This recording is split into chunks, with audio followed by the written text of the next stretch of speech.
Salut les amis, qu'est-ce qu'on l'aime ce générique, il est vraiment de toute beauté, de grande qualité. Salut à tous, bienvenue bien sûr dans les Pistonnés, le rendez-vous de tous les passionnés de F1 après chaque week-end de Grand Prix. On vous rappelle la petite nouveauté et je vais vous montrer ce très très bel habillage. Vous vous rappelez que bien sûr les Pistonnés on les retrouve sur la chaîne First Team Sport tous les mercredis à partir de midi, mais également pour les plus avantagés de vous, les petits chanceux qui ont Autoplus Télé à la chaîne disponible notamment sur Molotov. Vous pouvez retrouver cette émission en exclusivité le lundi à partir de 19h. Petit tour de table pour découvrir un petit peu notre plateau avec pour commencer l'homme qui a remercié James Wolfe et Mercedes d'avoir pimenté Barcelone. Bonjour Brice Germain. Comment ça va? Ça va super et toi? Ça va, j'ai eu une petite demi-heure de sieste hier après-midi et puis après comme James Wolfe est arrivé, j'ai pu reprendre de la forme. Là ce matin je suis en pleine forme pour être avec vous aujourd'hui. Eh bien écoute, c'est une très très bonne nouvelle. Je prends en tout cas. À côté de toi bien évidemment, on l'appelle parfois Tic, on l'appelle parfois Tax, c'est surtout l'homme qui donne des interviews aux médias mexicains désormais. Monsieur Hamza Ramani, comment ça va? Ah oui, j'étais loin. Incroyable. Faut me laisser un peu de temps. Il y a encore le décalage horaire là. Ouais, j'ai l'impression. Mais c'était en direct là-bas en fait. Tout à fait. Ça va? Bravo, j'étais fier de toi quand j'ai vu ça. Merci. Je suis sur les médias étrangers désormais. désormais. De régaler les Pistonnés un peu partout dans le monde. Sauf que c'est pour parler de Tauve. De l'autre côté, bien sûr, monsieur Alex Caldi, qui, déçu de ne pas avoir eu un Grand Prix du Portugal ce week-end, a pu se consoler quand même avec un Grand Prix d'Espagne. Avec un Grand Prix d'Espagne, une belle victoire de Lewis Hamilton et aussi un petit mot de Formule I, bien sûr. Le Portugal était bien sûr au rendez-vous, victoire entre Félix da Costa et je tenais vraiment à le dire. C'était ta dernière émission, Alex. On ne parle pas de Formule I ici. C'est une discipline que nous ne connaissons pas et que nous apprécions trop peu. Une invitée aujourd'hui, vous l'avez entreaperçue, c'est Leslie Boitrel, bien sûr, qui est avec nous. Salut Leslie, comment ça va? Oh, j'avais peur de la présentation, du coup je me suis dit qu'est-ce qu'il va dire sur moi? Non, mais là, c'est la première partie. Je dis ton nom et ton prénom et ensuite on va te présenter, bien sûr, aux gens qui J'ai pas de jet lag, ça va moi, tout va bien. Leslie, on est content de t'avoir avec nous. Beaucoup de gens te connaissent en tant que présentatrice dans le foot du côté d'RMC Sport. Du côté du cyclisme aussi, puisqu'en ce moment tu présentes le Giro pour Eurosport, mais ta discipline, on peut le dire, ta spécialité, c'est les sports méca et c'est surtout la Formule 1. Tu as travaillé notamment du côté de Canal+, et on l'a vu dans ton sous-titre, tu as déjà rencontré, paraît-il, le GOAT Sir Lewis Hamilton, celui que certains surnomment le GOAT. Ouais, en tout cas. grande classe, grand moment. J'ai eu 15 minutes avec lui, 15-16 minutes. J'avais le droit à 10, j'ai gratté. J'ai un petit peu, je l'ai joué fine en le complimentant un petit peu au début. Et j'ai pu gratter des secondes et c'était en 2016, donc aux essais libres à Barcelone. C'était un super moment. 15 minutes, t'es une vraie pistonnée. Ça veut dire que t'avais quoi, 5 minutes à la base et Lewis a dit non. C'est bon. Prends encore 10 minutes, s'il vous plaît. Laissez. C'est ça, hein, c'est énorme, c'est absolument énorme. Ravi de t'avoir en tout cas, Leslie. C'est un projet de longue date de te faire venir sur ce plateau et les calendriers, ce sont une synergie s'est créée. Les astres se sont alignés. Exactement, et ça c'est absolument exceptionnel. Regardons un petit peu les amis, le sommaire de cette toute nouvelle émission avec le débrief forcément du Grand Prix d'Espagne 2021. Un décryptage, on évoquera la stratégie Pirelli. Comment sont choisies les gommes, en fonction de quoi, de quels critères et quelle est la politique plus largement du manufacturier italien. Le débat, il concernera aussi l'Italie avec la Scuderia Ferrari. Est-elle de retour aux affaires? C'est la question bien sûr qu'on va se poser aujourd'hui. Et puis le quiz, pas forcément un quiz post-Portimao. Désolé Alex, désolé pour la déception. Mais puisqu'il n'y a pas eu de quiz la semaine dernière, puisqu'on ne sait toujours pas d'ailleurs si on pourra faire un quiz cette semaine en fonction du timing de l'émission. Voir cette saison. On va essayer de mêler et du post-Portimao et bien sûr du post-Espagne-Catalunya. Avant de commencer cette émission, le traditionnel tour de chauffe, l'actualité de la semaine, la principale news, elle est tombée mercredi dernier. Romain Grosjean va monter dans une Mercedes. Non, vous ne rêvez pas.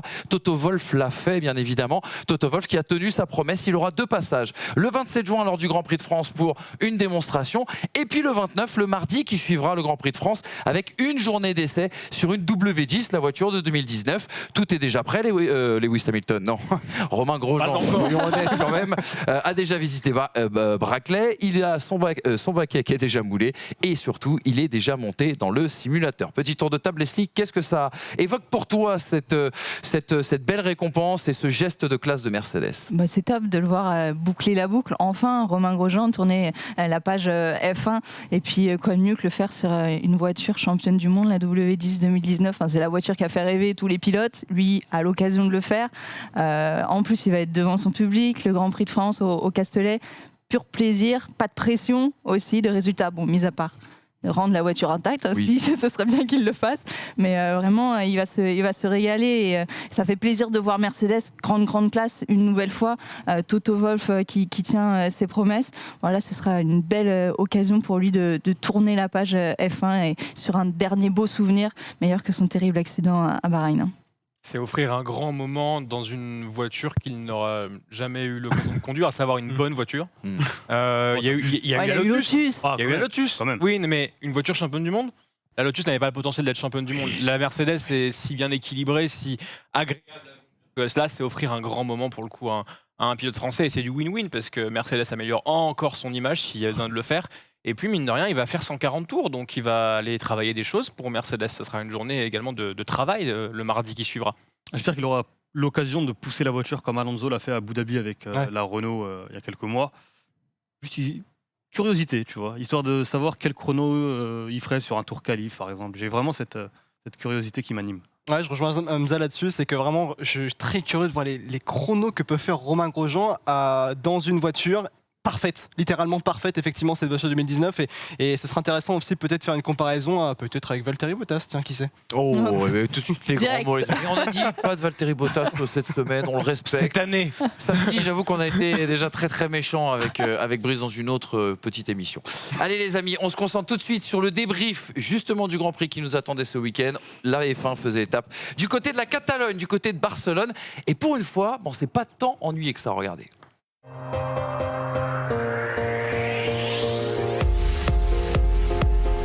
Barcelone, 4e étape pour ce championnat du monde de Formule 1 2021. Regardez plutôt le résultat, le tableau à l'arrivée bien sûr de cette 4e manche du championnat. La 98e victoire de Lewis Hamilton après avoir signé sa 100e pole en carrière. Les statistiques sont colossales pour celui qui égale également le nombre de victoires du côté de Barcelone. Il appartenait le record à Michael Schumacher. Les 6 victoires ont donc été égalées. 16e podium pour le trio Hamilton, Verstappen, Bottas. Leclerc termine devant Pérez. Ricciardo 6e bat enfin pour la première fois de cette saison son coéquipier. Un seul Espagnol dans ce top 10, c'est Carlos Sainz Jr. 2 Français par contre avec la 9e place d'Esteban Ocon et la 10e de Pierre Gasly. Ceci nous amène aux 4 enseignements de ce Grand Prix d'Espagne 2021. Les 4 enseignements avec la 100e du dernier roi d'Espagne. Quel week-end encore incroyable pour Lewis Hamilton.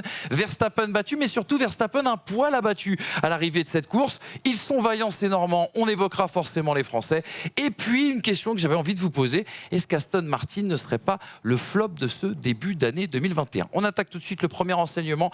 Lewis Hamilton, comment passer à côté l'homme qui a passé la barre fatidique des 100 pole positions en carrière, sa 90e victoire, on le disait. Bousculé quand même en début de course, Lewis Hamilton, puisque Verstappen lui a grillé la politesse dès le premier virage. Bottas, lui, ne lui a pas facilité la vie au moment où il devait lui donner sa place au 24e tour. Bref, Lewis Hamilton qui nous offre quand même son meilleur début de saison en carrière, 94 points sur 104 possibles. Mais où va-t-il s'arrêter, Lewis Hamilton ? Impressionnant, j'imagine que c'est le premier qualificatif qui vous vient en tête aujourd'hui. Au-delà des chiffres qui sont juste affolants, 100 pôles, 98 victoires, enfin, c'est complètement dingue. Et il nous a montré une intelligence de course hier qui était folle aussi. Il a su patienter, il s'était fait dépasser avec autorité par Verstappen au premier virage. Et à une époque, il aurait tenté. Il y aurait eu accrochage, c'est sûr, les 2 voitures seraient allées au tapis probablement. Et là, il a su attendre le bon moment. Ça, c'est vraiment intelligent de sa part, et Dieu sait que c'est peut-être certainement ce qui lui avait coûté la victoire lors de sa toute première saison chez McLaren en 2007, cette impatience, cette jeunesse-là. Il l'a laissé faire, il n'a pas insisté, il a dit je t'aurai à l'usure plus tard, tu vas abîmer tes pneus. Voilà, et puis son petit coup de volant aussi pour aller dans les stands au dernier moment, la 41e tour il me semble. Ça, j'ai trouvé ça c'était génial, franchement. C'était Oscar de la meilleure réalisation. Hop, je rentre, et puis Verstappen derrière, il n'a pas le choix, il sait qu'il doit aller au bout avec ses gommes, et c'est perdu. Voilà, tout simplement. Donc, il était au top en Espagne, au top stratégiquement. Il a eu une occasion de le doubler, il l'a fait. Voilà, du grand Lewis encore ce week-end. Ce qui est hallucinant, c'est après justement 100 pôles, 90 victoires, 7 titres, de le voir travailler encore à ce point-là, de le voir réfléchir encore à ce point-là sur une course où il n'a plus rien à démontrer. Une 2e place n'est pas du tout catastrophique, et pourtant, son week-end est un week-end de paris à Lewis Hamilton. En qualification, Q1, Q2, ce sont des paris de réglage qui ne fonctionnent pas pour revenir à un système qui va fonctionner en Q3 le moment où ça compte et venir surprendre tout le monde. Derrière, en course, il fait ce mauvais départ, mais c'est la Mercedes qui a un problème sur les départs depuis ce début de saison. Ensuite, il applique tout ce qu'il sait de la course, son intelligence de course, au service de comment je vais pouvoir aller battre une voiture qui va moins user ses pneus que la mienne. Et il l'a fait. Et dès le 15e tour, il dit à la radio, il faudra faire 2 arrêts. Et il surprend Red Bull comme ça, alors que Red Bull a aussi une expérience de course. Donc c'est ça, il réfléchit tout le temps, en communication permanente avec son team. Il n'y a pas un stratège, il y a plein de stratèges, dont Lewis Hamilton chez Mercedes. Hamilton challengé. Et comme tu disais, il réalise le meilleur début de saison de sa carrière. C'est fou, hein. Ouais, incroyable. Ouais. On a l'impression. À 36 ans quand même, c'est magnifique. Il se on a- bonifie avec le temps. C'est comme un Non, bon vin, ce gars. Non, mais franchement, c'est impressionnant. Et puis, comme tu le disais, il se laisse passer au premier tour. Il va pas avec agressivité. Ok, il est en difficulté sur le départ, effectivement. Verstappen passe. Mais j'ai l'impression que tout au long de la course, il était suffisamment serein pour se dire je vais avoir mon opportunité, je vais avoir ma chance. Et à ce moment-là, je vais la saisir. Il a vu, je crois, 3 ou 4 fois avec le DRS. Ça passait pas. Changement de stratégie. Il est passé à 2 arrêts et bingo. Franchement, c'est impressionnant. J'avoue que cette clutchitude de Lewis Hamilton, aujourd'hui en 2021, première saison 2007, elle est ultra impressionnante encore aujourd'hui. Et il y a une déclaration moi, qui juste après la course j'ai envie de dire un peu mis sur le cul, c'est-à-dire qu'il dit c'est cette course-là qui m'a fait apprendre encore plus sur Verstappen sur toutes les autres courses sur lesquelles j'ai pu combattre avec lui. Ça veut dire qu'encore aujourd'hui en 2021, Lewis Hamilton apprend sur son concurrent cette année, Max Verstappen, et c'est peut-être sur cette course qu'il est peut-être en train de construire son 8e titre de champion du monde. Attends, j'ai vu une stat complètement folle. Là, sur les 11 prochains Grands Prix, si Hamilton signe 5 pôles, il aura 10% de l'ensemble des pôles dans l'histoire du championnat du monde. Ouais, c'est fou. Mais déjà, à lui tout seul, il a plus de pôles que Red Bull dans toute son histoire. C'est quand même. Parce que Red Bull, on disait l'année dernière, Red Bull, Oui, mais ils sont arrivés en F1 avant Hamilton, par exemple. Et c'est une écurie. Ils ont 2 voitures. Ouais, ouais. Avec deux voitures. C'est quand même assez. Ok. quand même assez exceptionnel. Il faut le rappeler. Moi, ce qui m'a impressionné de la part de Lewis Hamilton, Leslie, tu l'as dit, c'est ce côté très sécu au premier virage, très pragmatique, et derrière l'attaque qu'il va mettre derrière Verstappen pour pousser Verstappen non seulement à la faute, mais aussi également à taper dans ses gommes. C'était vraiment le maître du jeu, en tout cas Lewis Hamilton, sur ce nouveau très beau week-end. On continue de parler de Mercedes, parce que Mercedes a fait un superbe coup dans cette course, mais évoquons quand même son adversaire, Max Verstappen, qui s'est battu tout au long de ce week-end, qui a été lui aussi également impressionnant, mais qui a été surtout battu à l'arrivée par une masterclass de Mercedes. Revenons sur sa course déjà, presque parfaite, puisqu'il grille la politesse, on l'a dit, à Lewis Hamilton au départ. Il prend lui-même l'initiative de son premier arrêt, ce qui a été un coup de maître, parce qu'il évite l'undercut de Hamilton, mais en même temps, il a failli mettre son équipe un petit peu dans la sauce. Ça a été le cas d'ailleurs, parce que les pneus n'étaient pas prêt. Il y a eu cette belle résistance quand même au début du second relais devant Lewis Hamilton, et puis derrière, piégé par la masterclass de Mercedes. On rappelle qu'il souffrait un petit peu plus qu'Hamilton avec les médiums. Le call de James Walls au tour 42 pour le second arrêt du pilote britannique. Et là, on a le droit au bis repetita du Grand Prix de Hongrie 2019. Hamilton qui roule 2 secondes plus vite que Max Verstappen et qui va refaire son retard. Regardez la réaction du Néerlandais à l'arrivée de cette course. Forcément déçu. Il disait, leur deuxième arrêt, je l'ai senti venir déjà à la fin du relais en pneus tendres. Ils étaient plus rapides, et ensuite, quand on a mis les médiums, ils avaient clairement plus de rythme. Ils ont fait un autre arrêt et j'ai su que c'était fini parce que j'avais déjà des difficultés avec les pneus. Nous ne sommes pas où nous aimerions être. Nous devons attaquer, les rattraper, car pour le moment, nous sommes un peu plus lents. Alors, il n'est pas centenaire en pole position, l'ami Max Verstappen, mais il est quand même centenaire en Grand Prix. Ça montre aussi également le décalage d'expérience. Max Verstappen, qu'est-ce que vous avez pensé de ce week-end? Et je pense que c'est l'occasion de revenir sur l'homme du week-end, c'est James Walls, très clairement. Son week-end, de toute façon, il est tronqué à partir du moment où il y a ce problème de communication. Red Bull n'a pas appelé Verstappen. Verstappen entre au stand pour son premier et seul arrêt. C'est compliqué finalement de juger. Moi, je pensais vraiment que c'était une stratégie de la part de Red Bull de provoquer, effectivement, comme tu le dis, Lewis Hamilton, même si on peut aussi penser que Red Bull aurait pu réagir à Bottas, qui lui s'était arrêté un tour avant et pouvait se dire Hamilton va s'arrêter au tour suivant, du coup nous on va mais au final tu apprends que non, il était prévu qu'il aille beaucoup plus loin et que Verstappen décide de rentrer alors qu'on ne l'a pas appelé. Du coup c'est assez compliqué, je trouve, de juger le week-end et la course de Max Verstappen. Moi, je trouve que là où Hamilton a fait corps avec son équipe ce week-end, c'est là où Verstappen a été plus en défaut avec la sienne. Je trouve qu'il n'y a pas l'osmose qu'Hamilton peut avoir avec Mercedes pour Max Verstappen, dans le sens où s'il sent que ça commence à se sentir le roussi, il faut prévenir, il faut appeler, il faut que Red Bull soit prêt. Et même chose pour le coup du deuxième arrêt. C'était prévisible. Vu l'attaque qu'a mis Lewis Hamilton dans les 2 derniers tours avant de s'arrêter, c'était prévisible. Et sincèrement, je trouve qu'aujourd'hui, on a vraiment une entité Max Verstappen et de plus en plus une entité Horner-Marco qui se détache et qui ne marche pas dans le même sens forcément. On a vraiment 2 communications différentes et une pression qui commence à être mise par Horner et Marco en disant que Horner, c'est la faute de Max, il s'arrête plus tôt, et Marco qui dit il gagne pas assez, Max. Remettez-vous en question. Vous ne faites pas tout bien. En l'occurrence, la Red Bull est très bonne cette saison, super. Maintenant, il va falloir avoir une intelligence de course comme Mercedes. Vous pouvez avoir une voiture qui est 5 dixièmes au tour plus rapide que la Mercedes. On l'a vu avec Ferrari. Ça ne vous fera pas forcément gagner. Il va falloir que vous soyez intelligent en course. Et pour le moment, ni Max, ni Horner, ni Marco, ni les ingénieurs ne le sont assez pour Mercedes. Puis ce qui est important de noter, c'est que Red Bull était ces dernières saisons dans l'optique je vais challenger, je vais provoquer Mercedes. Si ça passe, tant mieux. Si ça passe pas, tant pis, on finit podium. Ils n'ont rien provoqué là. Aujourd'hui, tu te retrouves dans une situation où Red Bull a la meilleure ou l'une des 2 meilleures voitures, où tu es à la lutte avec Mercedes pour le championnat du monde. Du coup, chaque décision va avoir une conséquence sur le championnat du monde. Et là, c'est aussi une différence mentale à prendre en compte du côté de Red Bull. Ce qui ressort même au-delà de quand on regarde au-dessus de la course, c'est qu'on a toujours eu cette impression que c'était Mercedes qui gérait, alors qu'ils n'étaient pas du tout leaders de ce Grand Prix. Et ce qui est assez paradoxal à la philosophie de la F1. Et il y a 2 choses aussi qui ressortent, c'est que sur les voitures, on a une voiture finalement avec Red Bull, on pensait qu'elle était quasi parfaite en tout cas pour ce championnat du monde, mais finalement elle arrive seulement à mettre les gommes à température optimale très rapidement. Mais par contre, elle n'arrive pas à les faire tenir ces pneumatiques, contrairement à la Mercedes, et en particulier grâce à Lewis Hamilton, qui est capable de faire le maxi plus avec le maxi moins. Et justement, on peut voir que la Mercedes est une voiture qui est capable de faire, qui peut créer en tout cas beaucoup de longévité sur les pneumatiques. Et c'est comme ça surtout que Lewis Hamilton est allé gagner. Leslie, il peut en vouloir à son écurie, clairement, Max Verstappen, sur la gestion de la stratégie, la gestion justement de ce deuxième arrêt qui n'est jamais arrivé. Bah là, la dure réalité pour Max Verstappen, c'est ce qu'il dit, hein, je l'ai senti venir, c'est qu'il est un peu fataliste, quoi. Mercedes est encore un cran au-dessus de Red Bull.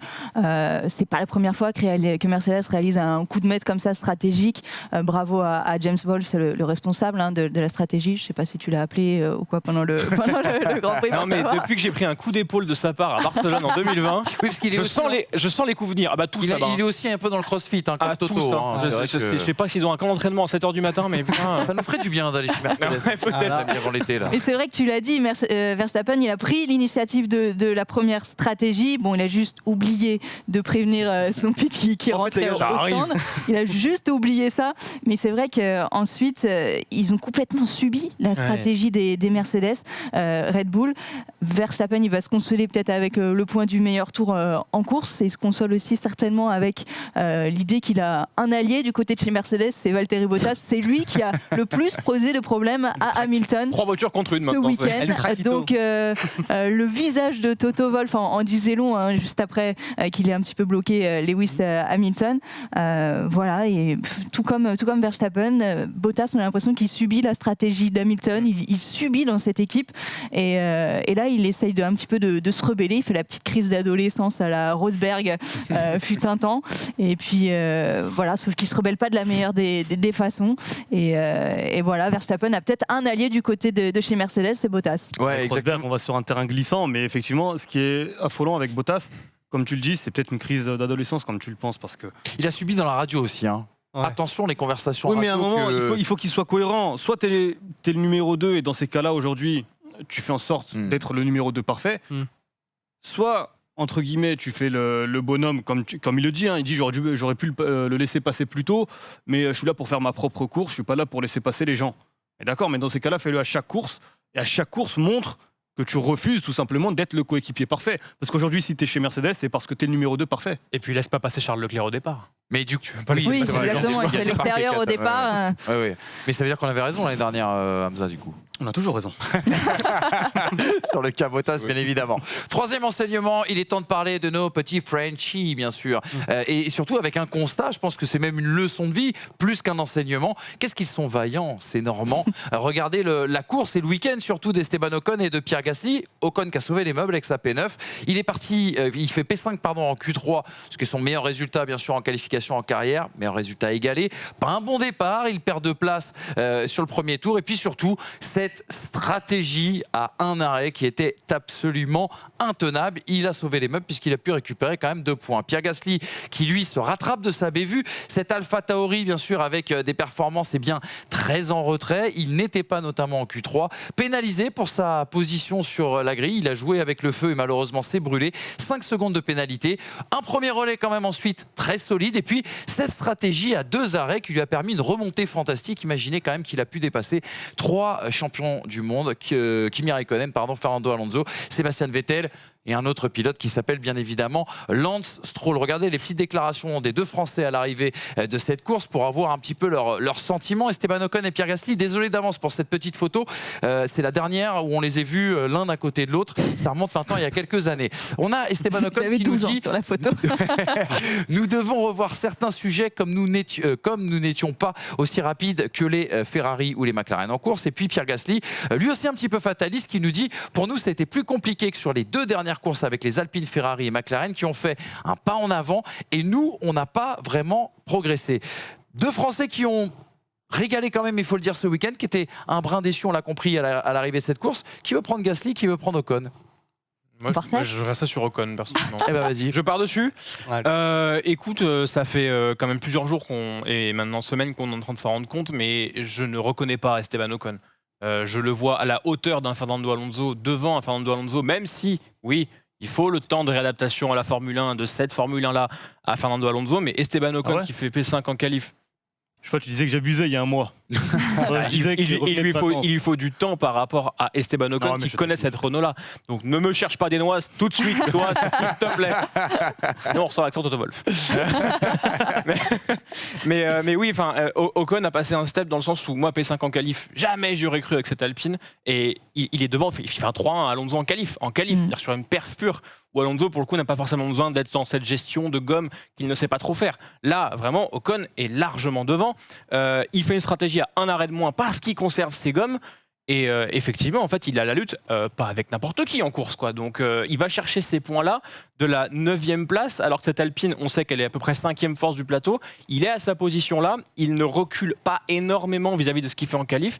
Pour moi, sincèrement, Ocon aligne les week-ends, pas forcément parfaits, mais optimisés. Et c'est ce qu'on lui demande au volant d'une voiture qui ne demande qu'à être optimisée. Et puis la qualification, comme tu le disais, la P5, elle est, enfin à mes yeux en tout cas, elle est complètement inespérée. La gestion des pneumatiques en course, il fait 42 tours avec les médiums, c'est celui qui dure le plus longtemps en course. Alonso disait hier que il s'attend à avoir une Alpine performante et rapide à Monaco.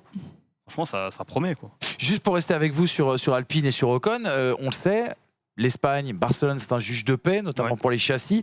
Est-ce que cette Alpine, finalement, après Portimao, on était un petit peu frileux parce qu'on le disait, des conditions extraordinaires, entre guillemets. Est-ce que là, en sortant de Barcelone, on ne peut pas quand même avoir des motifs de satisfaction? Mais sur la même stratégie, tu as Alonso, bon, même s'il s'arrête en fin de course, un arrêt gratuit, il termine quand même 17e, mais Alonso était plus en difficulté.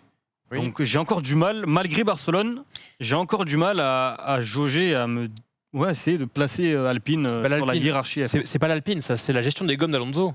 C'est un pilote gourmand en pneumatiques. Et depuis 2014, on a toujours vu Alonso galérer à gérer ses pneumatiques. Et aujourd'hui, Ocon prouve qu'il a plus cette capacité-là que Fernando Alonso. Donc déjà, ça, prouvé à l'écurie qu'en gestion de course, on est meilleur qu'un double champion du monde, pour le moment, parce que Alonso arrivera très très bien à s'adapter à un moment donné. C'est déjà quelque chose de très fort pour Ocon. Donc franchement, chapeau. Non, mais c'est un message très important qu'il envoie à Alpine. Ouais. Il se fait pas manger de suite par Alonso. Et quoi qu'il arrive, même si Alonso reprend le lead, aussi bien dans l'institution Alpine que sportivement par des résultats, il y aura quand même ce passif, ce background sur Esteban. On bascule sur ça à l'émission, d'accord. Et donc, oui, non, mais Alpine va pouvoir se dire quand même, Ocon a performé à un moment donné, donc il n'y a pas de souci, on va aussi construire et écouter ce que va dire Esteban Ocon. D'autant qu'Alonso a réussi à convaincre quand même ses patrons français, un certain Alain P, un certain champion du monde qui n'était pas forcément à la base pour sa venue dans l'écurie française. Un petit mot sur Gasly avec vous tous les deux, Alex et Leslie. Qu'est-ce que vous avez pensé? Qu'est-ce que vous retenez? La remontée fantastique ou cette erreur bête qui lui coûte énormément de points? Parce qu'on rappelle qu'il termine à 1/10 de Ocon, 105 secondes de pénalité, ça aurait été autre chose.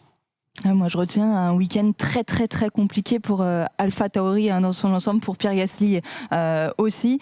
Et pour le Yuki aussi. Comme Ocon, il domine son coéquipier, mais clairement, je le sens dans le dur avec son Alpha Tauri. Gasly, il a un vrai problème de stabilité, il manque de charge aéro, éliminé en Q2. Ça ne lui était plus arrivé depuis 7 Grands Prix d'être éliminé en Q2. Les 5 secondes de pénalité pour son erreur de débutant. Voilà, je l'ai senti un peu dépité tout au long du week-end, à l'image de la déclaration que tu nous as montrée tout à l'heure. On n'est pas là où on veut être et on a l'impression qu'il n'a pas de solution, Pierre Gasly. Voilà, il est dans le dur et puis c'est vrai que cette erreur de jugement sur la grille, c'est l'illustration parfaite. Et puis pour en revenir à Tsunoda, lui aussi, c'était le week-end catastrophique. Et pourtant, AlphaTauri, c'était un petit peu la bonne surprise de ce début de saison. Ils ont été impressionnants dès le départ et là, c'est vrai qu'on sent que depuis quelques courses, depuis Portimao, voilà, ils ont vraiment du mal.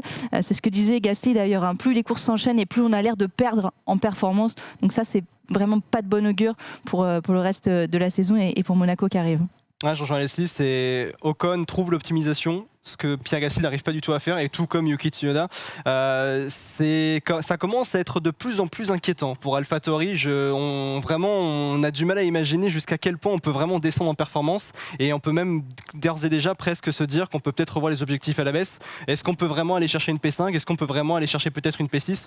On peut peut-être regarder vraiment certaines P7 pour AlphaTauri, parce que l'optimisation, elle ne se fait absolument pas pour Pierre Gasly, qui est pourtant en train de devenir petit à petit le leader d'équipe, bien qu'il ait sauvé les meubles ce week-end en Espagne. Résultat inquiétant pour AlphaTauri, résultat inquiétant aussi pour Aston Martin. Regardez, c'est le 4e et dernier enseignement. C'est plus de l'inquiétude. La question que j'ai envie de vous poser, est-ce que c'est pas le plus grand flop de ce début de saison? Une voiture déjà beaucoup plus lente que prévu, victime du changement de fond plein, un peu à l'image de Mercedes. Vous voyez où je veux en venir. Passer de la 4e à la 7e force quand même du plateau, c'est quand même un constat. En un hiver, ça fait beaucoup. Est-ce que quelque part, et c'est une question que j'ai envie de vous poser, est-ce que c'est pas l'échec d'un certain modèle hybride, c'est-à-dire qu'on sait qu'il y a une partie de la voiture qui est conçue du côté de Silverstone, où se tient notamment l'usine d'Aston Martin, et qu'il y a d'autres pièces qui sont achetées auprès de Mercedes. Et puis un troisième point également où je veux vous entendre, est-ce que Stroll n'est pas le numéro 1 de cette écurie? On est très tôt dans la saison, il va falloir attendre bien sûr que Sébastien Vettel s'habitue et connaisse un petit peu tous les process au sein d'Aston Martin, mais quand même, on se rend compte que Stroll domine Vettel, mais surtout que Stroll dispose des nouveautés avant Sébastien Vettel, comme c'était le cas notamment la semaine dernière. Étonnant. Parlons, non mais c'est vrai. Oui, Il y a une réelle logique sportive derrière ça aussi. Non, mais là je taquine, mais évidemment, on parle d'un pilote. Parce que c'est quand même hallucinant que le Canadien ait des nouveautés quand le quadruple. Ouais, mais il connaît la caisse. Oui, bien sûr. Il connaît la voiture et c'est lui qui est le plus à même de faire un retour technique sur la voiture puisqu'il l'a conduit depuis maintenant 3 ans. Alors que Sébastien Vettel, ça fait 3 Grands Prix. Et Dieu sait qu'il est en difficulté pour appréhender cette voiture. Donc quel retour technique, même s'il est quadruple champion du monde, va-t-il faire avec une voiture dont il ne comprend pas tous les composantes déjà de base? Et puis il performe. Vettel sous-performe par rapport à Stroll. Oui, donc, mais c'est pas illogique. comme tu disais Manu, c'est exactement ça, c'est la fin d'un modèle. Dans le sens, et c'est bien fait. C'est bien fait. Alors, non, attends. Écoute-moi bien. Écoute-moi bien. Dis-moi. Vas-y. Toto Wolff, ancien pilote de Formule 1. De voiture. Ancien pilote automobile, pardon. Gunther Steiner, ingénieur. Mattia Binotto, ingénieur. Tout le reste, c'est ça. Otmar Safnauer, c'est quoi? C'est un financier. D'accord? C'est un financier. Son grand palmarès au sein de la F1, c'est d'avoir ramené Mercedes chez Force India et d'avoir réussi à faire les bons partenariats avec Force India pour ramener Force India à la 4e place du championnat constructeur. C'est tout le bagage technique. Il faut porter plainte contre la FIA aussi. Voilà, ça il sait faire, c'est pas mal. Effectivement. Donc au bout d'un moment, quand on a quelqu'un qui achète une voiture, qui arrive, qui pose les balls en disant « Écoutez-moi bien, on a la 2e voiture du championnat, on va tous vous niquer ». C'est mort. Tu ne sais pas la développer. Tu ne connais pas ta voiture. Tu ne l'as pas faite, tu ne l'as pas construite, tu ne l'as pas développée, tu ne l'as pas dessinée. Au bout d'un moment, c'est normal que ça arrive, ça. Et Sébastien Vettel l'a dit, je suis un peu déçu. Au bout de 3 courses, il a dit ça. Traduction, ils s'attendaient vraiment à quelque chose, un backup derrière, une vraie On l'a intelligence d'ailleurs, la technique. citation, si on peut la mettre dans le barcode. Voilà, c'est la fameuse ils citation s'attendaient à une Vettel. vraie intelligence technique de la part d'Aston Martin. Ouais. Que dalle, il y a rien. Donc c'est bien fait. Il y a 2 écuries qui ne savent pas développer leur voiture. Je compte pas As dedans parce que c'est une écurie F2. Mais si on compte Aston Martin et AlphaTauri, c'est 2 écuries aujourd'hui qui sont arrivées avec un package à Bahreïn qui jouait avec et qui maintenant que les autres qui ont du potentiel, qui ont justement du développement, ont réussi à faire les réglages qu'il faut, aujourd'hui ces 2 écuries-là reculent. Et c'est bien fait. Si tu ne comprends pas ta voiture, tu dois reculer. Ce à quoi je réponds. Alors je vais peut-être reprendre mon rôle de VRP que j'avais Alors, c'est avec pas un débat, les gars. Hein. Partez pas sur 20 minutes, non, parce que sinon on est dedans, hein, je vous rappelle. La Formule 1 est aussi un business. Si le business est d'aller prendre une voiture et d'acheter peut-être une voiture à Mercedes et de prendre un maximum de pièces au niveau de la meilleure voiture du championnat, faisons-le. Ça a marché l'an dernier, il y a eu un problème de compréhension, mais au final, l'année dernière, Racing Point a gagné un Grand Prix. Cette année, c'est un peu plus compliqué parce qu'effectivement, il y a une nouvelle réglementation technique, ce qui fait qu'aujourd'hui, le châssis convient moins à cette réglementation technique. Ça se voit aussi, ça s'est vu au début Il de a saison avec signé ce Mercedes. règlement. Oui, il a signé ce règlement, mais c'est le problème, c'est pas 2021, c'est se projeter sur 2022 aujourd'hui. Aston Martin, ils viennent d'arriver en tant qu'écurie en Formule 1 pour cette saison 2021. Et on se projette d'ores et déjà sur 2022 et on ne se concentre pas au maximum sur 2021 et c'est totalement compréhensible quand on sait que là, j'ai envie de dire, la philosophie d'Aston Martin aujourd'hui, c'est pas de devenir champion du monde dans les 2 prochaines années, mais c'est dans les 3 à 5 prochaines années. Qu'il arrête de se plaindre tous les grands prix à la FIA. Oui, le fond plat a été réduit, ça nous a eu. Mais c'est bon, tu l'as signé, tu le savais. Mais sauf que tu comprenais pas les conséquences que ça allait avoir. T'as surtout copié la mauvaise voiture. C'est vrai. À la base. Vos arbitrages, Hamza et Leslie, qu'est-ce que vous pensez un peu de ce début de saison d'Aston Martin? C'est la déception de ce début de saison, hein, très clairement, à Aston Martin. Et j'adore la DB5, voiture de mes rêves. Je suis venue en verte et tout, j'ai tout essayé. Mais là, concrètement, je peux plus rien faire, quoi. Non, c'est un peu le flou artistique chez eux. J'ai l'impression que ils enchaînent les week-ends laborieux, ça c'est une certitude. Ils sont nulle part, mais dans leur monoplace, ils ont des mélanges de pièces de cette année, de la Mercedes de l'an dernier, le machin. On sait, ils sont victimes principales des changements aéros et de la nouvelle réglementation. Je ne sais pas où ils seront en 2022. Pour le coup, il n'y a personne qui peut savoir vraiment avec les nouvelles réglementations ce qui va se passer en 2022. En attendant, c'est vrai que le directeur, il n'arrête pas de se plaindre à la FIA. De son côté, c'est sûr qu'ils n'ont pas les mêmes forces de développement que Mercedes. Donc, on a du mal à se dire que ça va aller mieux pour Aston Martin dans les prochaines courses. Et clairement, on imaginait Sébastien Vettel au fond du bac l'an dernier avec Ferrari. Et là, très clairement, ils ne s'attendaient pas à ça en allant chez Aston Martin. Et ça va être compliqué pour eux cette fin de saison. Ce que tu disais, c'était noté sur le barco, Sébastien Vettel s'attendait à retrouver une Mercedes verte. Et moi, j'avais juste cette interrogation, ce petit regret en ce début de saison, c'est de ne pas savoir aujourd'hui quel est le niveau de Sébastien Vettel. Bien sûr. Parce que la saison dernière, il avait ses difficultés ces dernières années avec Ferrari. Ouais. Aujourd'hui, je me disais vraiment qu'on allait pouvoir avoir un Sébastien Vettel quasiment en copier-coller dans la voiture de Sergio Pérez. Du coup, aujourd'hui, que vaut Sébastien Vettel? Aujourd'hui, j'ai pas vraiment la réponse à ça. Exactement. Et puis on rappellera, et je terminerai là-dessus, moi c'est vrai que c'est l'enseignement qui m'intéresse le plus, c'est ce dont tu parlais Brice, la fin un petit peu du modèle hybride, un modèle qui n'a jamais marché en définitive quand on regarde dans l'histoire récente de la Formule 1. Toutes les écuries qui n'ont pas développé leur voiture à 100% n'ont jamais eu les résultats véritablement escomptés. Voilà pour le débrief de ce Grand Prix d'Espagne. On jette un petit coup d'œil quand même au classement pilote, classement constructeur. C'est important de faire le point avec Lewis Hamilton qui compte désormais 14 points d'avance sur Max Verstappen. Valtteri Bottas est lâché. Valtteri Bottas n'a que 6 points d'avance sur Lando Norris. Je regardais ça et j'hallucinais quelque peu. Mais bref, on ne parlera pas de Valtteri Bottas aujourd'hui. Les constructeurs aussi également avec cette avance toujours de 29 points désormais pour Mercedes devant Red Bull au bout de 4 Grands Prix. On peut le dire, il y a déjà un premier écart entre Hamilton et Verstappen, un premier écart aussi également entre Mercedes et Red Bull, mais la saison va être très longue et on vous l'a dit, les écarts en piste en tout cas, eux sont serrés. Les amis, on va se poser une question. Est-ce que la Formule 1 est devenue un peu bipolaire? Après un Grand Prix de Portimao où les gommes étaient trop dures et les pilotes ont pu attaquer comme des forcenés, on a eu le droit ce week-end à justement un Grand Prix où les pilotes ont marché sur des œufs. On va évoquer la stratégie de Pirelli, c'est lors du décryptage avec Scaldi.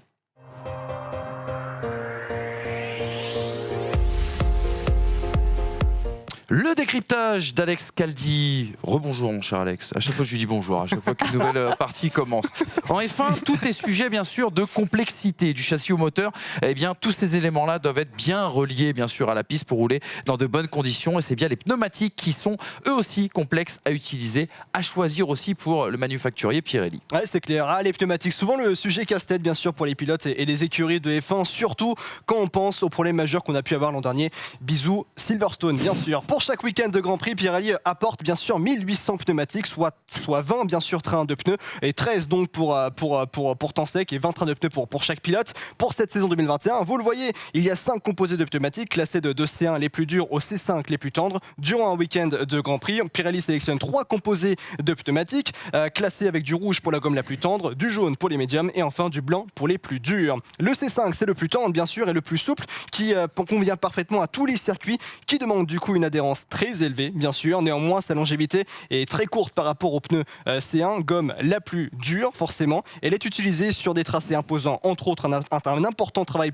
sur les pneumatiques ou encore quand la température dans l'air est assez élevée. Alors du coup, comment fait Pirelli pour choisir ses composés Grand Prix après Grand Prix? Ouais, vous voyez, c'est une histoire de tracé. Mario Isola, le boss de la compétition du côté de chez Pirelli en Formule 1 et ses équipes analysent dans un premier temps les tracés. Comment est-il fait le tracé tout simplement? Combien y a-t-il de virages? Est-ce qu'il y a des courbes lentes ou rapides? Est-ce qu'il y a des lignes droites? Combien y en a-t-il d'ailleurs? Bref, vous avez compris. Pourquoi Pirelli se pose donc ces questions? Car les courbes justement rapides demandent beaucoup de travail sur les pneumatiques. La gomme chauffera de manière importante et elle va donc s'user rapidement. L'exemple parfait cette année bien sûr est celui du plus beau circuit du monde, ça fera plaisir à Brice, celui de Portimao, bien sûr, tracé vallonné, avec carton jaune hein.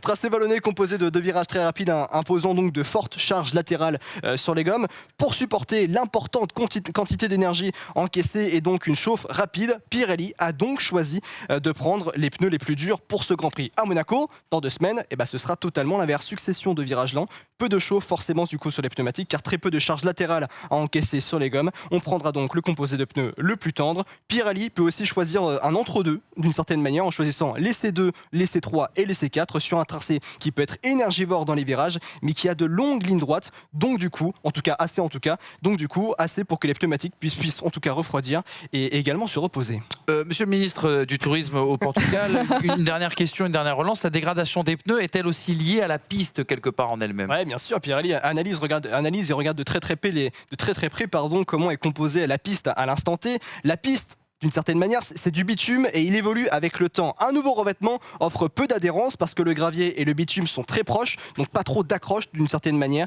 et donc très peu de dégradation de pneus à ce niveau-là. Par contre, un revêtement plus vieux peut voir en tout cas le gravier ressortir du bitume, donc accrocher le pneumatique. Ce tarmac est donc dit abrasif et offre de l'adhérence mais dégrade beaucoup la gomme forcément. Bref, beaucoup de données à prendre en compte pour Pirelli pour donner aux 20 acteurs en piste de bons composés de pneumatiques pour nous offrir le plus beau des spectacles. Merci beaucoup Alex Caldi, ambassadeur bien sûr du Grand Prix de Portimao en France et qui nous fait l'honneur d'être avec nous. Merci pour toutes ces explications bien évidemment. On a parlé de Pirelli, firme italienne. On va parler de Ferrari, firme italienne.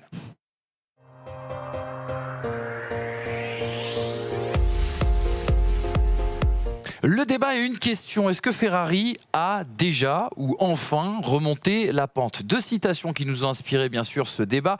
On va commencer notamment avec Lando Norris. Oui, c'est un pilote McLaren, mais il parle des rouges. Je ne sais pas pourquoi les gens sous-estiment autant Ferrari. C'est une des monoplaces les plus rapides depuis le début de saison. On a le même rythme qu'eux, mais il semble être moins gêné que nous par les problèmes d'équilibre à l'arrière. Lando Norris qui a rejoint bien sûr l'association des amis de Mazepin. La lame.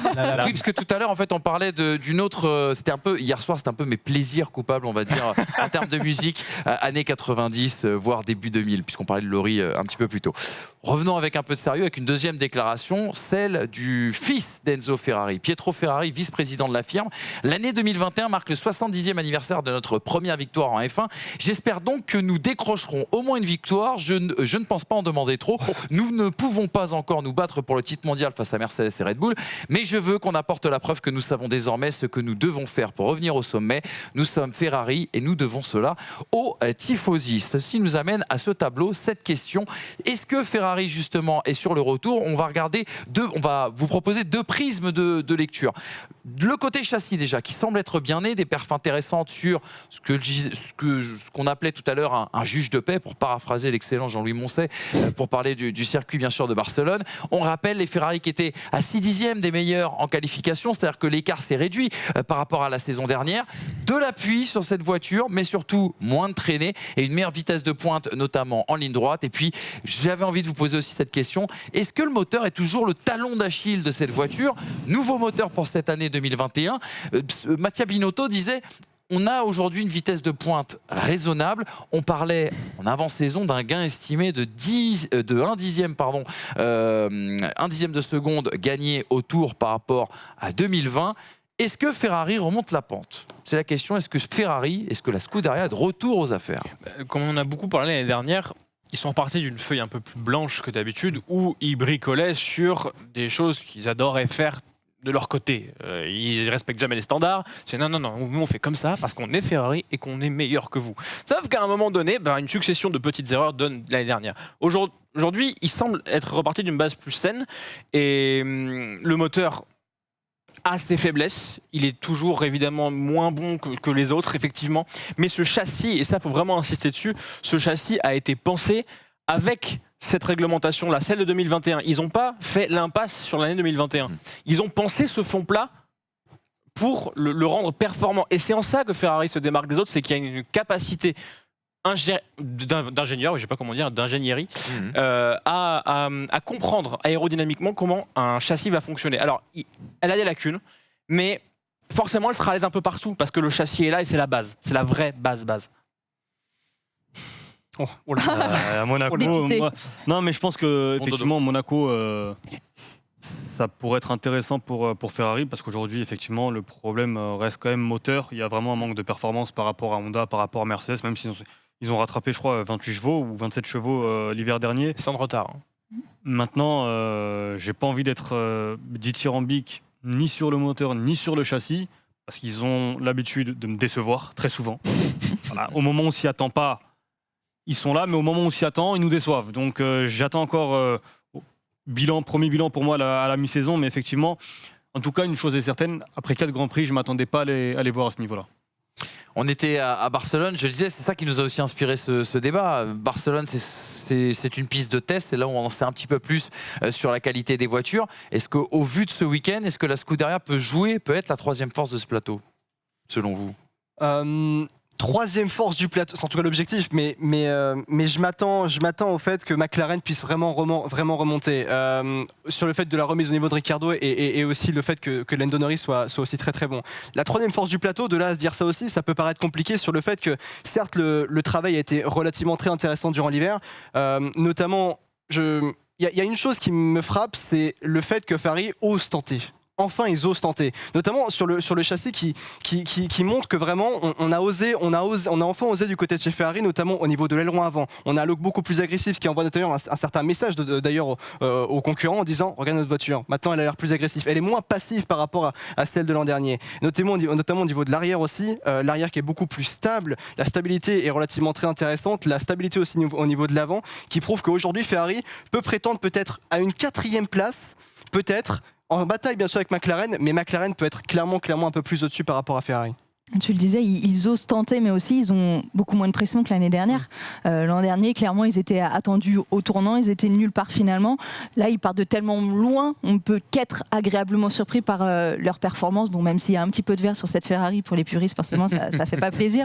Mais évidemment, qu'être efficace à Barcelone, c'est de bon augure pour la suite de la saison. Ils ont un peu plus de vitesse de pointe. Oui, on le sait, c'est pas le meilleur moteur du plateau, mais ils ont bien bossé cet hiver pour réduire l'écart. Je pense que la 3e place, ce serait vraiment l'objectif de Ferrari cette saison. Une 4e ou une 5e place, ce serait une déception, notamment parce que, on le sait, c'est quand même une écurie qui a un budget conséquent et ils se doivent d'être aux avant-postes en F1, même s'ils sont encore très très loin de Red Bull et de Mercedes. Là où je vais te rejoindre, Brice, c'est que moi je trouve qu'il y a pour une fois chez Ferrari, et ça faisait longtemps qu'on ne l'avait pas vu, une sorte de cohérence entre le châssis et le moteur. On avait l'habitude parfois d'avoir une partie de l'équipe qui travaillait sur le moteur et on envoyait un moteur qui était très puissant mais qui n'était pas forcément adapté, on va dire, aux caractéristiques du châssis. Là, on a l'impression que la problématique de leur moteur l'année dernière les a poussés à travailler pour cette cohérence, pour réduire notamment cette traînée, gagner un petit peu plus en vitesse de pointe en ligne droite. C'est quand même des bons signes. On a souvent parlé du management un peu difficile du côté de Maranello. C'est quand même un bon signe un petit peu pour la suite. Et on en a vu tout à fait l'exemple à Barcelone où Charles Leclerc résiste à Valtteri Bottas pendant une dizaine de tours. C'est vrai. Sous DRS, avec un moteur qui est beaucoup moins puissant. Ce qui veut quand même dire qu'on a réussi à optimiser ce moteur un peu faible par un appui différent, tout en se basant sur des forces de châssis qui feront qu'elle sera quand même stable, cette Ferrari. Là où moi je trouve que c'est le plus impressionnant, c'est sur ces virages lents où l'année dernière, et je prends l'exemple de Sébastien Vettel parce que c'était le plus criant, il arrivait en sous-virage, la voiture vraiment piquait, je ne savais pas où elle allait finir, et au moment où il réaccélérait, l'arrière partait. Aujourd'hui, et c'est hallucinant en l'espace de 4 mois d'hiver, la voiture est incroyablement rapide dans les virages lents. Elle est stable au freinage, elle se pose, et à la réaccélération, elle s'assoit. Et je ne m'attendais absolument pas à ça de Ferrari, ce qui veut vraiment dire qu'il y a un réel travail qui a été fait sur la balance, l'équilibre, et ça prouve quand même que chez Ferrari, il y a quand même cette expertise-là, et qu'ils peuvent toujours remonter la pente. C'est Ferrari. S'il y a une écurie qui peut remonter la pente, c'est Ferrari. Maintenant, il va falloir justement améliorer encore plus cette cohérence entre tous les aspects de la voiture. Avançons sur, je pense qu'on a fait le tour sur la monoplace, sur le moteur. Parlons un petit peu du line-up. Parce qu'il y a un an, on apprenait que Carlos Sainz allait remplacer Sébastien Vettel au sein de cette Scuderia Ferrari. Et on avait fait plusieurs émissions où on avait parlé, je me rappelle, moi mon argument c'était de dire que c'était un petit peu pisse-froid, que j'aurais bien aimé voir par exemple un Daniel Ricciardo dans cette voiture. Certains plus pragmatiques disaient je ne suis pas hypé, mais bon, quelque part, le choix, là, encore une fois, est cohérent, mais ça débordait pas d'enthousiasme sur ce plateau au moment d'évoquer cette annonce de Carlos Sainz chez Ferrari. On va se poser la question avec cette citation, regardez, de Charles Leclerc. Est-ce que désormais, en ce début d'année 2021, est-ce qu'on n'est pas un peu plus hypé quand même? Et est-ce qu'on ne se dit pas que c'est une évidence, ce choix de Carlos Sainz? Regardez ce que disait Charles Leclerc. C'était il y a quelques jours. Il en profitait en même temps pour mettre un petit tir à son ex, l'Allemand Sébastien Vettel. C'est sa première année chez Ferrari à Carlos et on peut voir qu'il veut très bien faire. Cette bonne humeur est contagieuse. Pour une équipe, je crois qu'il est toujours bon d'avoir deux pilotes qui poussent dans le même sens pour retrouver le chemin de la victoire. Il faut toujours lire entre les lignes, bien sûr, avec les pilotes de Formule 1 qui sont de très très bons communicants. Carlos Sainz, est-ce que finalement, ce n'est pas la meilleure solution pour Ferrari? Et est-ce que vous êtes satisfait, là, encore une fois, de ces 4 premières courses, de ce début de saison? Moi, je trouve assez prometteur. Il est dans une dynamique qu'il apporte une dynamique positive à la Scuderia. Et en fait, ce qui est intéressant avec lui, c'est que c'était un choix logique.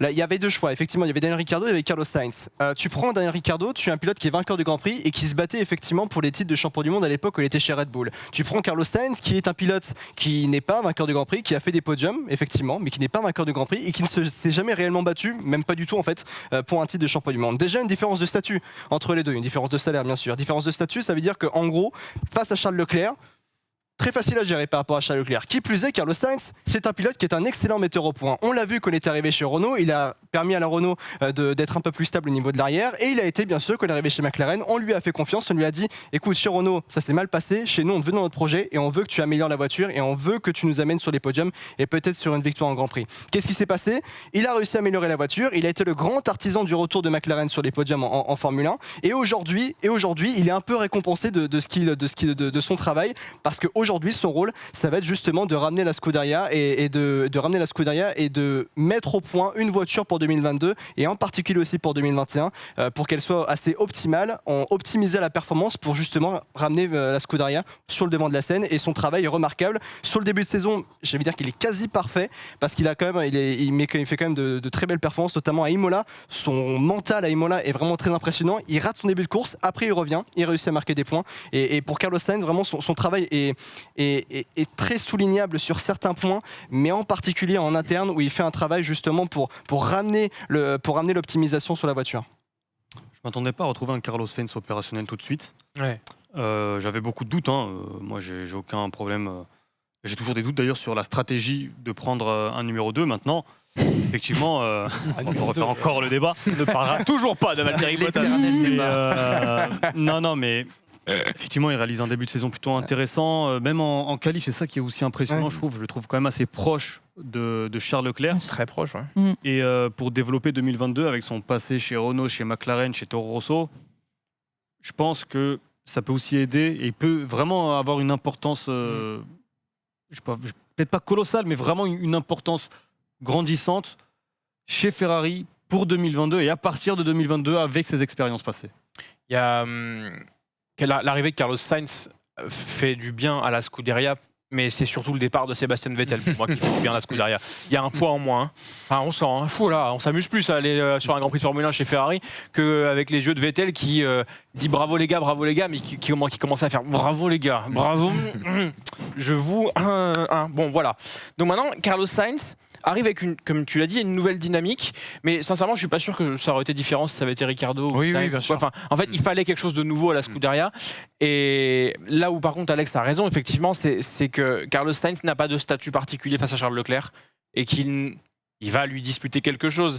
Mais Charles Leclerc n'est pas mis en danger de la même manière que Charles Leclerc, lui, a mis en danger Sébastien Vettel. On va pouvoir travailler de manière un petit peu en concorde entre Sainz et Leclerc pour aller ramener Ferrari au top. Après, quand Ferrari sera au top, peut-être que là, ça commencera à se tirer la bourre, mais par exemple, on ne va pas revoir un Leclerc-Vettel 2019 où vraiment au bout de 8-9 Grands Prix, ça commençait déjà à mal se parler, quoi.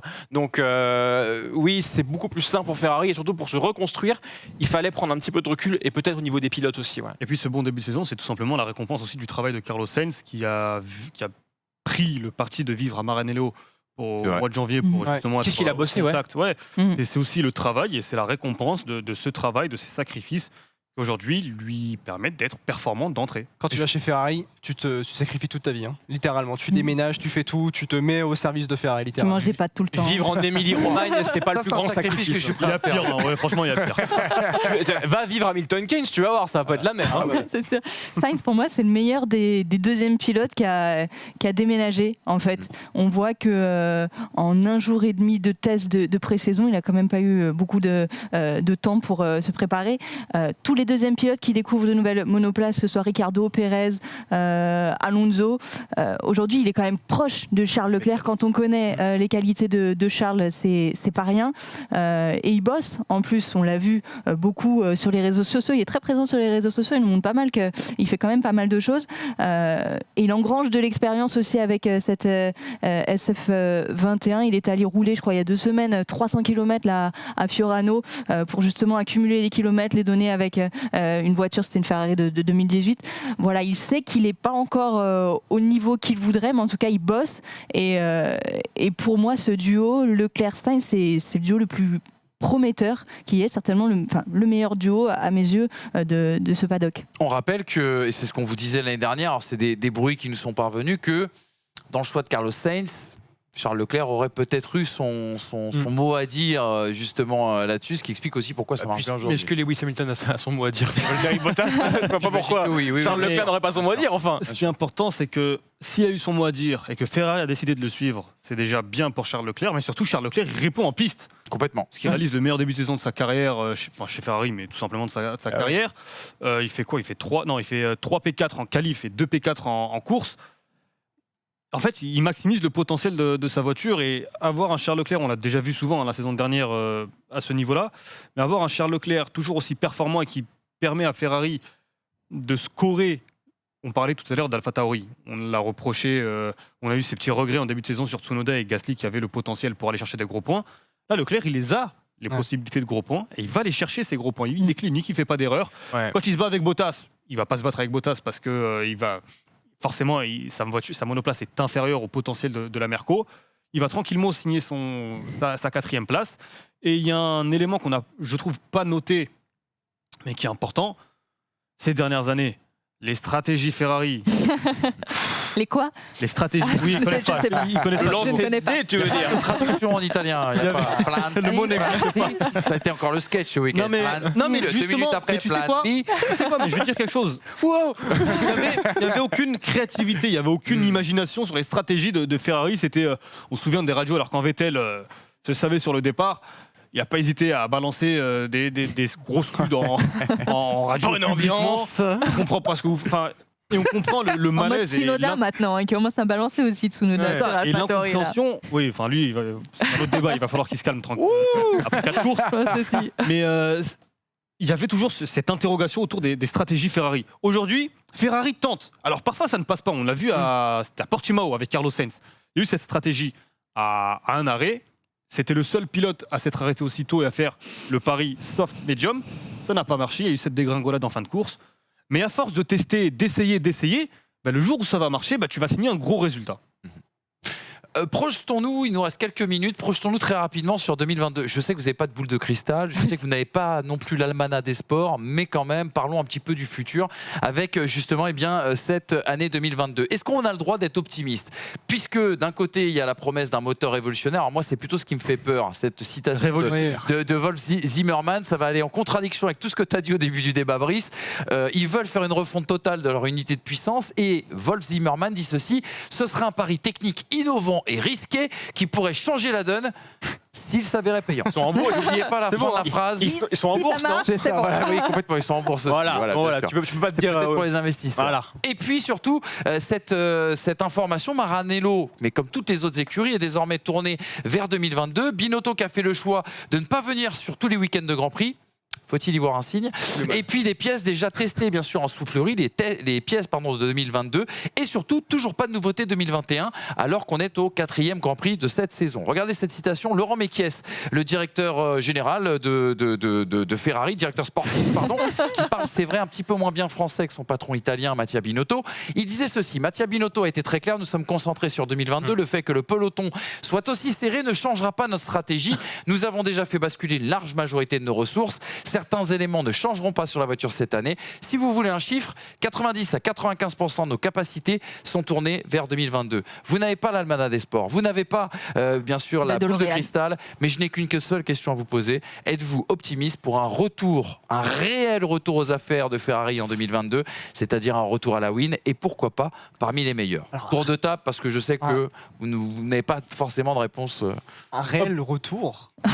Un réel retour quand même. Réel retour, c'est les championnats du monde chaque année. Hein. Je n'osais pas le dire. Non, vraiment. Voilà. Le réel retour et champion du monde, c'est quasiment impossible. Mais un avantage à Ferrari, c'est d'avoir terminé dans la deuxième partie de tableau du championnat l'an dernier. Ce qui implique donc qu'ils ont plus de temps de développement en soufflerie pour 2022. Donc forcément, beaucoup plus de temps de développement. Ils ont tanké, ils ont fait exprès. tanké. Ils ont peut-être fait exprès, qui sait. Mais là, pour le coup, Ils n'ont pas besoin d'argent. pour 2022, ils seront vrai. clairement avantagés face à Red Bull et face à Mercedes. Donc on peut espérer en tout cas, via cette donnée, espérer un bon petit retour de la Scuderia. Optimiste pour un point, l'humilité que Ferrari a cette saison comparée à 40 dernières saisons. Enfin, l'humilité, ça n'a jamais été leur fort.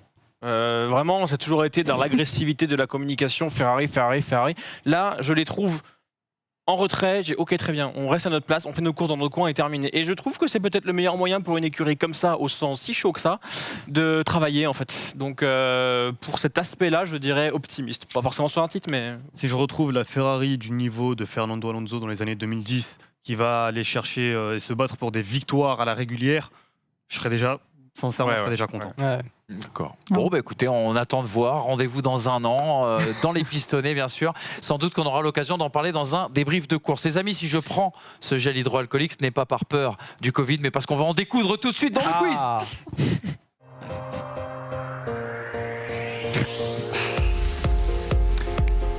Il nous reste très exactement 7 minutes dans cette émission et on va jouer, et c'est pour mon plus grand bonheur bien évidemment, parce qu'une émission qui se termine sans quiz, franchement je trouve ça toujours très triste et j'ai trouvé ça très naze la semaine dernière. Bref, on va pas dénigrer quand même son bébé, c'est très important. On va commencer avec 3 qui a dit ça. Les 3 qui a dit ça, je vous donne un indice, concerne systématiquement un champion du monde de Formule 1. Première citation, s'il vous plaît. Je pense que Carlos se rapprochera très bientôt de Leclerc. J'ai parlé aux ingénieurs de McLaren, ils m'ont dit que Carlos Alonso était presque un ingénieur. Alonso? Non, c'est pas Alonso. Presque un ingénieur. Mais le fait qu'il ait parlé à quelqu'un de chez McLaren doit vous mettre sur une piste. Lewis. Non, ce n'est pas Lewis. Button. Jenson C'est bien Button. Jenson Button. Jenson, 1-0 pour Il a notre beaucoup ami parlé Hamza. ce week-end, lui. Hein. Oui, il a énormément parlé. Oh, c'est son boulot. Deuxième citation. Jenson, champion du monde 2009, bien sûr. Ce qui m'a un peu agacé, c'est que Toto dise que si Russell ne faisait pas attention, il allait se retrouver à piloter une berline Renault ou quelque chose du genre. J'adorais le quelque chose du genre. Il est peut-être pilote de réserve Mercedes et je sais que Mercedes fournit des moteurs à Williams. Mais si j'étais George, je dirais juste mets-toi de tes affaires, je cours pour Williams, pas pour vous. C'est un champion du monde. Ouais, Damon Hill. C'est pas des motifs. Villeneuve. C'est pas Villeneuve. C'est un petit peu plus vieux, années 80. Oh, Alain Prost. C'est pas Alain Prost, mais le prénom est à peu près Alan sur la Jones même racine. Alan Jones. Il est là. Oh, Un partout. Alan Jones. Ah oui. Alan Jones, champion du monde 1980, donc qui a pris la défense de George Russell. Troisième citation, et c'est la dernière, un dernier champion du monde à trouver. Au Portugal, c'est comme si j'avais enfin trouvé le mode d'emploi. La voiture a fait ce que je voulais, j'ai finalement pu me détendre au volant et Hamilton. laisser mes sentiments me guider à nouveau. Hamilton. C'est pas Hamilton. Quoi Je ne C'est peux Alonso pas penser autant quand je conduis. Plus je peux laisser mon instinct parler pour moi, mieux c'est. Qui a pu dire ce truc-là? Dites-moi pas que c'est Raikkonen. C'est pas parce que- Alonso C'est pas Alonso. C'est pas Alonso, c'est pas Raikkonen, c'est pas Bah, c'est Hamilton. Vettel, du coup. C'est Sébastien Il Vettel. a dit ça. Incroyable. Ah. Elle est incroyable. Elle n'est cette pas non plus citation. 8 des champions du monde sur les Elle gars. est incroyable. Oui, oui, c'est vrai. Moi j'ai adoré le. Il est content, il se Je ne peux pas satisfait. penser autant quand je conduis. Plus je peux laisser mon instinct parler, pour moi mieux c'est. Il Incroyable. nous a fait Ouais. beau. Hamilton, là, vraiment. Poète. Bon. Ouais, enfin il nous a surtout fait un craquage mental en règle. Mais bon, chacun il verra. Je pense qu'il est sous ce qu'il veut y Tranxène voir. et que du coup, il y a des moments où il est un peu. C'est vrai que Ah. le Tranxène, parfois ça te met un peu dans les vapes. Énumération s'il vous plaît tout Ah. de suite. Classique. Vous y attendiez j'imagine. Oh. Les 12 pilotes qui ont effectué le plus de pole position dans l'histoire de la Formule 1. Je suis pas un salopard, cette semaine en tout cas, puisque je ne vais pas vous demander de me le faire dans l'ordre. On va le faire à la Ah. volée et on va commencer par notre invité Leslie. Lewis. Lewis Hamilton, 100 pole position je crois. Oui, à skip. Michael Schumacher. Michael Schumacher deuxième, 68 pole position. Ratio de 22% pour Michael, 47 pour Lewis. Ayrton Senna. 37 pardon. Ayrton Senna, oui, à la troisième place. Vous me le faites dans l'ordre, vous êtes quand même classe. On va voir si ça tient. Seb Vettel. Là. Sébastien Vettel, 57 pole position. Ratio de 21%. Leslie, pardon. Moi, je dis Jim Clark. Oh, mais c'est pas bien, le cinquième en plus, c'est parfait. Jim Clark, 33 pole position. Un homme est à égalité de pole position avec Jim Clark. Fangio. Prost. C'est Alain Prost, Ouais. sixième en effet. 33 pole position, un ratio de 16%. On continue, c'est à toi Brice. Si vous me le faites Combien dans t'as dit, l'ordre, c'est 33, incroyable. Ouais, 33. ouais. 23. Je suis pas sûr de moi, mais Nico Rosberg. Alors, Nico Rosberg est bien dans ce top 12, il Ah, est mais- à la 8e place. Ah, t'es pas content parce que je l'ai pas mis dans Non, non, l'ordre. mais c'est Ouais. bien. C'est bien, c'est bien. On n'a pas trouvé le 7e, Le mais fil t'as du été caviar, 8e, il veut t'es un pas très tourneau loin. Rossini, quoi. c'est- Position. Pole position. Rosberg, il est 8ème. Ah oui, gros. Ouais, Rosberg Ouais. est 8e Ah, il a eu avec une Mercedes d'avoir hein, d'avoir pendant un des bonne années. pole. Oh, je 30. vais Ah ouais, tenter, quand même. je vais tenter un truc. Nelson Piquet. Nelson Piquet, il est 12e. T'as eu chaud moustache. Ouh. T'as eu chaud moustache, il a 24 pole position. Leslie. Moi, j'ai dit Fangio, mais. Fangio, oui, Ouais, 9e. 9e, Fangio, Ok, j'en ai un alors. avec le meilleur ratio de l'histoire. José- Je suis les vieux, moi. hein. Mais José. Voilà, Ouais, mais Des José Fangio, grands ouais. prix justement. disputés qu'il a commencé Ouais. depuis la pole position. Oui, Hamza. moi. Et- Ouais, en méditation là. Vas-y, je vais tenter Ascari. Non. Et non, Eh, il a le deuxième meilleur ratio. Oula, Ascari, mais il boulette. n'est pas dans le top 12. T'allais le tenter, toi. Hein. Ouais, j'avais Ah là clairement là. le tenté. Oui. Ascari, il n'y est pas du coup Non, il est pas. Jackie Stewart. Non, éliminé. Aïe, aïe, aïe, aïe. Je vais tenter. Je vais tenter. Non, attends, c'est à Leslie. Non, Ah, Ah non, ça, Brice, Alex. pardon, excuse-moi. Je vais tenter Niki Lauda. Niki Lauda, 11e. Ah. 24 pole position. Ça en sort bien l'autre. Il nous en manque 2.